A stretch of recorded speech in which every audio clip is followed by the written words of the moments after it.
Okay, good afternoon. Right, I'm coming at this as very much a mechanical engineer, so nothing to do with air quality. But what I was struck by, and that's the title I've chosen, and that's the title I was initially thought of, was I've had a lot of contact recently by environmental health officers. They're looking at how on earth do we enforce good air quality?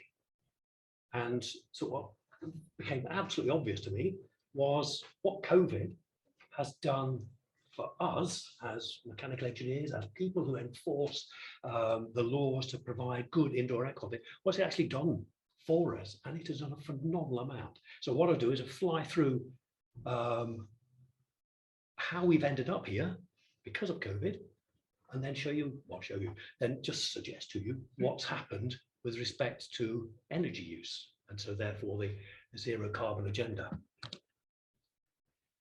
So if we assume that the outside environment is the outside environment,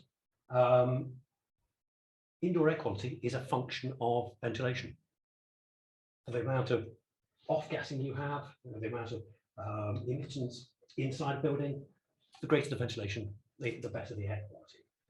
So as we move towards zero carbon, and zero carbon is hydrogen or renewables, we have to reduce the amount of energy we use because these are finite. They don't just pop out the ground as oil and gas did. They're not. We have to make them. So we will need to minimize the energy use. And within a building, the energy use is the fabric loss, the fabric gains in hot countries and here in the summer, and in big deep plan buildings throughout the year. We can do that by heading down the passive house route. Hyper insulated buildings, really well insulated buildings. Infiltration, quite often forgotten. If you think of the Victorian terraces, when the wind blows, the curtains are out horizontal. So infiltration is a massive amount of heat loss. Again, if we go forward, head towards passive house, we almost hermetically seal these houses. So infiltration and fabric loss, we can address that.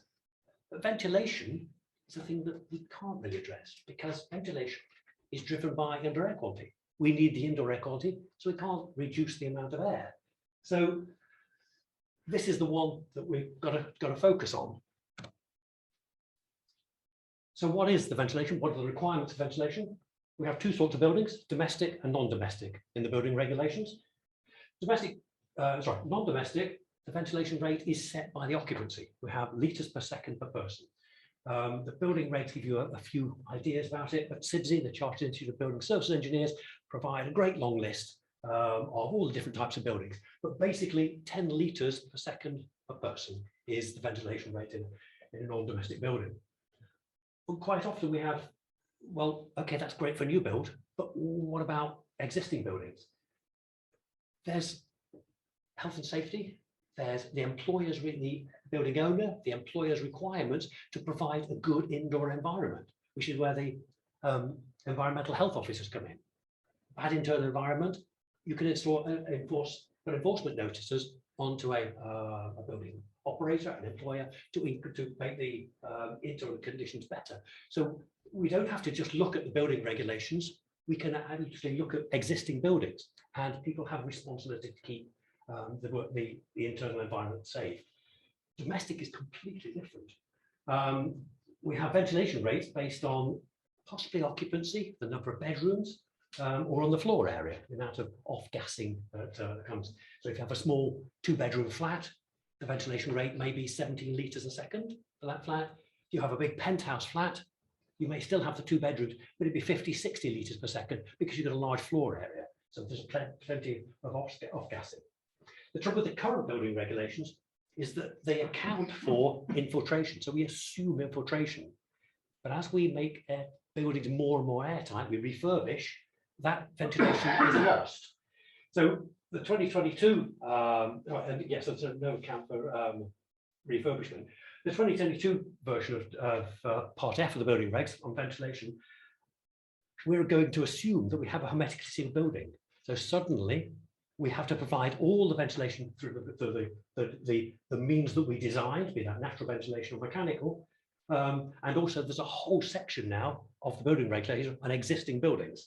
So as we make buildings better, we have to make the ventilation better and better, because before we make a building more airtight, but the building regs, they say, don't do anything, just don't make it any worse.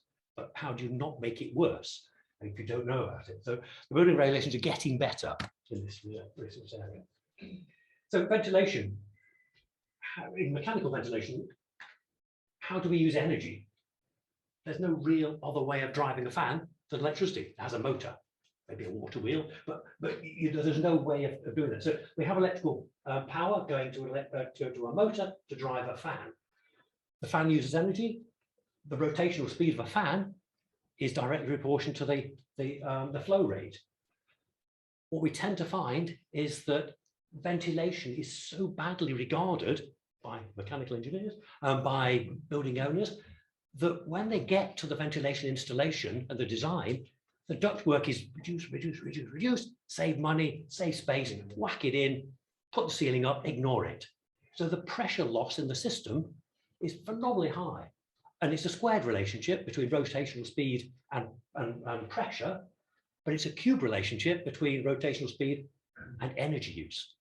So if you increase the pressure, you're phenomenally increasing the amount of electricity, power you've got to shift that air. And also the space heating. If you're bringing cold air in, you've got to heat it. If you're bringing hot air in, you've got to cool it to provide thermal comfort, because it's us in the building. The building is there to provide comfort for us.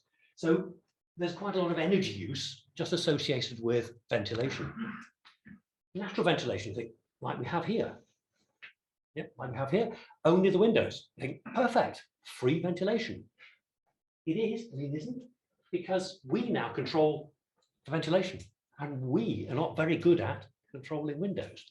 And we control ventilation on what we perceive, which is usually just temperature. And so therefore, wide open, oh, it's too cold, shut. We're not thinking, the air quality is a bit bad in here, I'll trim it open. It's wide open, wide shut, or completely closed.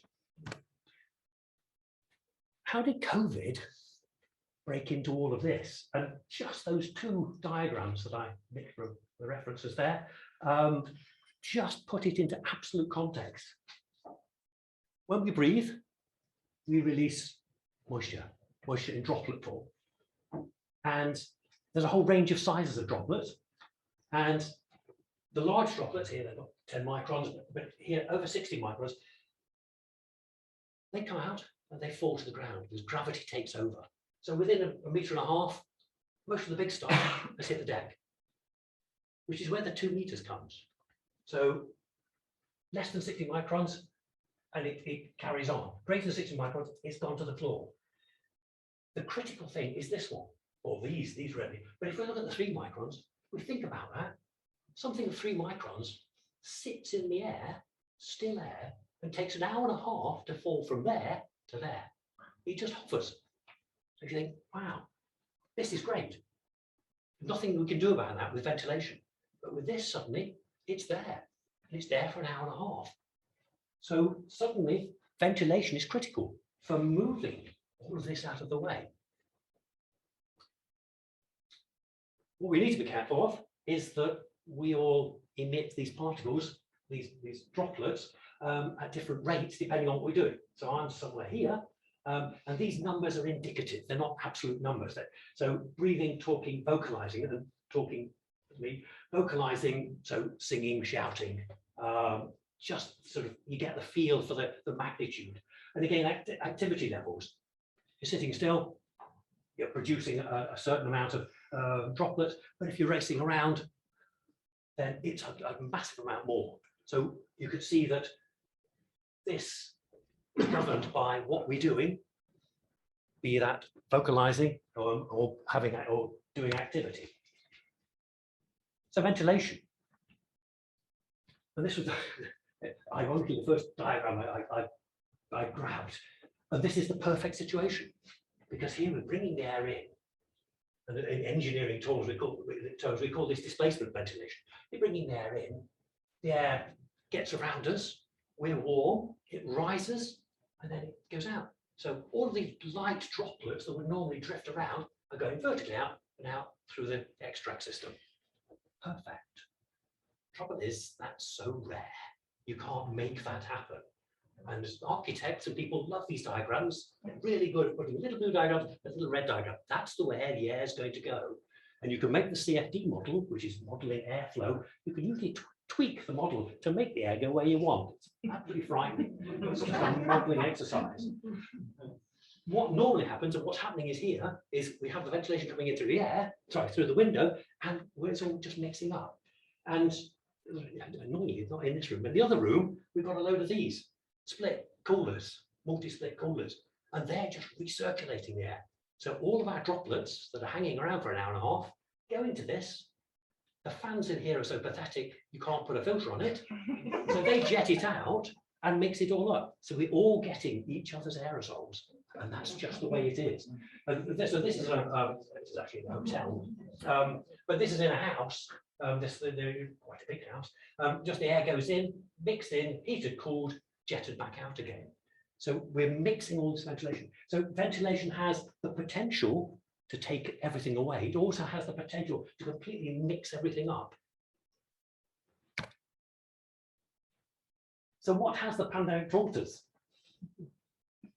The great thing was that as soon as it was realized that it wasn't all about touching things, we went through that period where everything was sanitized, don't touch your handles, and then we started talking about air and transmission, and then straight into ventilation. Wow, this is important. So there was lots of investigation into ventilation in buildings, and particularly non-domestic buildings, where we actually, so there was a bit in domestic, but where people are responsible for other people's health in non-domestic buildings. The conclusions: most people haven't got a clue what ventilation is. Most people that run buildings. Here it's pretty obvious, but in the other room, okay, in the other room, it's less obvious because there's no apparent fresh air coming in. Now, whether or not it's windows, all the windows down the one side, or whether or not in the ceiling there is fresh air being fed into the back of those units, I'm not sure. But you'd have to ask the building managers as to what they think it is.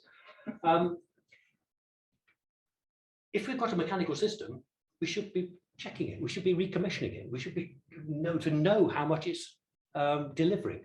There is a requirement in CIBSE and in the building regs if it's new build to supply 10 litres per second per person. If you don't measure it, you haven't got a clue what's coming in. But nobody was measuring it.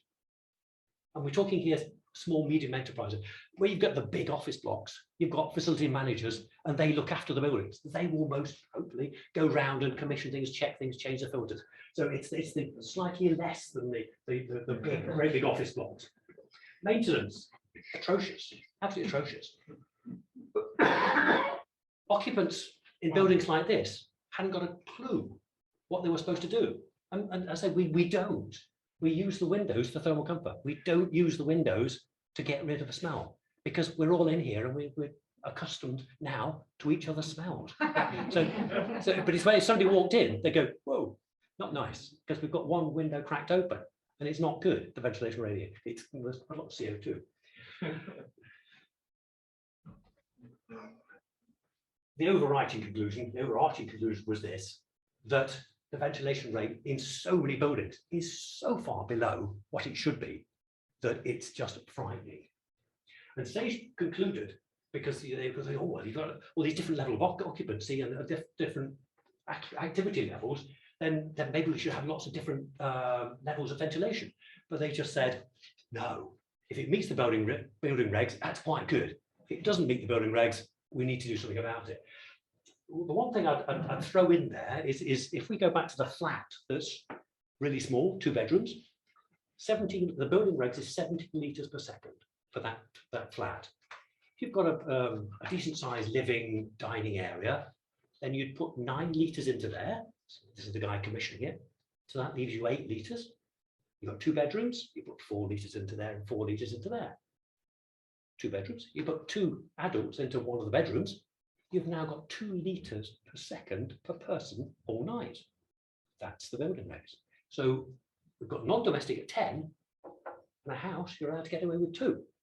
And that's in the reg. So you need to be a little bit careful. And that's why when you go around to your mate's house and en masse, then suddenly the ventilation rate in a house is quite critical to understand what's going on.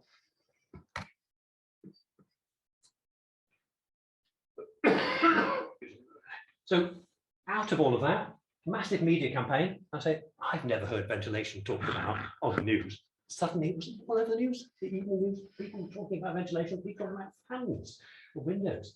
And it was sort of this bit. It wasn't, it's good for indoor air quality. It wasn't, it'll make you feel better. It might save your life. And as soon as you tell somebody opening the window is going to save your life, we're all opening the windows. So, you know, and it was just brilliant. And because of that aerosol thing, then suddenly we were all cued in on ventilation. But clearly it has an impact on the energy.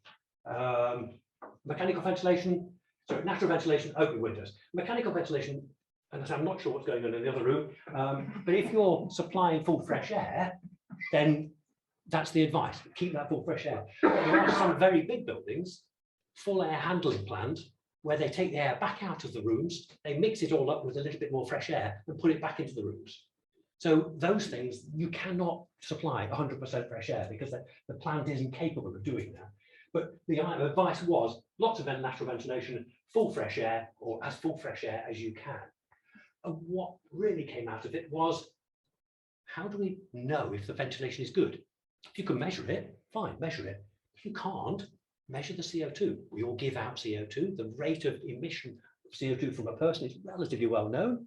So measure that, and that will give you a good indication as to whether the ventilation rate is adequate or not. And that's fine in fairly good occupancy, high occupancy spaces. So in this room, the ventilation rate would rise, would hit steady state, if it was mechanically ventilated, it'd hit steady state fairly quickly. If there was just one or two people in here, then the ventilation would carry on, and it would take a long time to get up to steady state. So you would have great difficulty saying whether or not the ventilation rate was good. But if there was just a couple of people in here, and the ventilation rate was quite low, then the CO2 would rise really slowly. So an indicator would say, this isn't too bad. It's not that bad, is it? The CO2 hasn't risen far. But actually, if you think about the aerosol level, then if you're in there for an hour and the ventilation rate is really low, it's just a pea soup of aerosols. And actually, because it's not being moved out, because the ventilation rate is so low. For environmental health officers, they were, well, what do we do with this? How can we get a feel for it? And clearly the easiest, if you're natural ventilation in here, check you can open the windows. Measure the airflow, get the building owner to measure the airflow, or monitor the CO2. And it's not just walk in with a CO2 meter and go, oh yes, it's a nice reading. It's actually look at it across a day, across a week, and actually get a feel. If you can't get a log of how many people are in these rooms, actually just look at the data. Because if it goes up to 5,000, there's no ventilation. If it goes up to 2,000, it's really poor. 1,500, it's not too good. 1,000, it's not bad. If it stays at 800 and they're using that building normally, that's really good ventilation. They've got adequate ventilation. The thing they're throwing at me is the back room of the pub, where they've got the band playing. If you think about that, we're jumping up and down, next person's there, that's droplets. You're exchanging droplets with the person in front of you, and there's nothing you can do about that. And there's nothing we as consenting adults make a choice to go into those spaces. We can't do anything about that. But it's the fact that we're also emitting aerosols and they're drifting around. And if there's one person with COVID, then should everybody in this space get COVID, or just the person right in front of them that they're exchanging droplets with? And the idea is that we have enough ventilation to keep it down to just the people that you're immediately next to. But you can imagine the back room of the pub, the bar owner's going, well, yeah, it's part of the atmosphere. It's hot and sweaty. That's what people like. That's not really looking after their health and safety. So there's this horrible mismatch between what environmental health is trying to do, protect people's health, and then what the building owners go, well, I'm not spending any money on that. I've got a fire door, I'll crack that open, put the fire extinguisher in it. So you know, it's mind-bendingly difficult to do it. And I was talking to somebody's not here.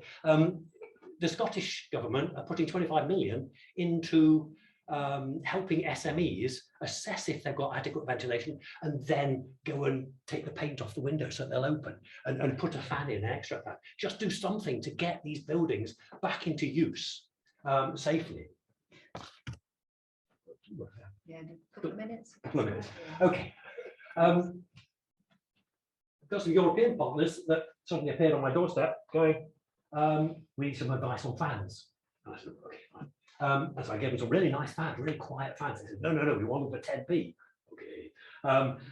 What it turns out is that they were looking at schools across the world, particularly in hottish or not, you know, what we think is nice environments, warm environments where they have the window open all the time. Sometimes they shut the windows, but they don't have any background ventilation, completely naturally ventilated. And they were going, so you've got these buildings, these schools, and there is zero ventilation for quite a bit of the year, because we think of these schools as being windows wide open, kids running around. But actually, you know, in cities and in cooler areas, they close them. And they wanted to come up with a simple way of ventilating. And so we got that off the ground. And the idea is just to ship ideas out to places. You know, go down to the local DIY store or somewhere, just get small bits of pipe and set something up. Not to me, it looks a little bit odd, and somebody's been in with the red and the blue arrows again, demonstrating just how perfectly it will work. But what this suggests, and this is leading to where I was, or this is going to where I was heading for, energy use. This is a global problem. We're now looking at COVID, and we tend to focus here and looking at the whole world. But you know, at my level, we're looking locally. This brought it home that we're not. If we do increase ventilation in all these small to medium enterprises, in all these back rooms of these pubs, they suddenly start putting fans in, then we've got to lose more electricity the country is using. Because new build is okay, it meets the building regs. It's all these existing buildings, like 99% of the buildings around, where we're going to have to increase the ventilation because the environmental elder is going to get brought in and he's going to go, enforcement notice, shut it down until you sort it out. More heating and cooling. So what could we do? The most efficient fans possible. Heat and cool recovery, we can recover heat, we can recover cool, but that's a complicated and expensive system. And if we're going to solve, if we've got COVID now, we want to fit a solution now.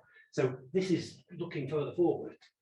Mixed mode ventilation, which is what I was talking about at school. Summer and here. And summer, open the windows. In winter, shut the windows down, put a fan in, extract it. You know what you're doing, you know how much ventilation you get. And demand control ventilation. Actually only ventilate for the number of people in the room, not just this room will take 20, therefore 20 times 10, 200 litres a second, bang, it's on. Final slide. So what is the future? There's this compromise between indoor air quality and energy use. And there always has to be, because we have windows, we have fans that bring in cold or hot air in. We have to, the fans use energy. But COVID has completely reframed this conversation that we, my compatriots, have been talking about indoor air quality, about what's going on. And we've gone from purge ventilation and thermal comfort, you burn the toast, that's the idea in the buildings. They have purge ventilation. You paint, you burn the toast, you have a shower, you open the window, and then you shut it again. That's purge ventilation. It's defined in the building regs, intermittent ventilation. And now suddenly, it's your life. Ventilation is going to save your life. How do we assess it? As public, scores on the doors, independent stage came up with that one. And I actually think it could work. So every space has a rating as to how many people could be in there. Is it safe? What should you do? Well, whenever anybody's in here, you should have more windows open than there are in here. The new building regs and refurbishment remain a requirement, but wherever we go, there's going to be a massive impact on energy use. And it's not just here, it's globally. And I say, I don't see an answer to that. It's something we have to live with, and we have to do our best to get round. And you know, in 10 years' time, we'll have heat recovery. But the way I see it is we're going to move from natural ventilation to mechanical ventilation almost everywhere. We need to know there's ventilation. And with those things, we don't. Thank you.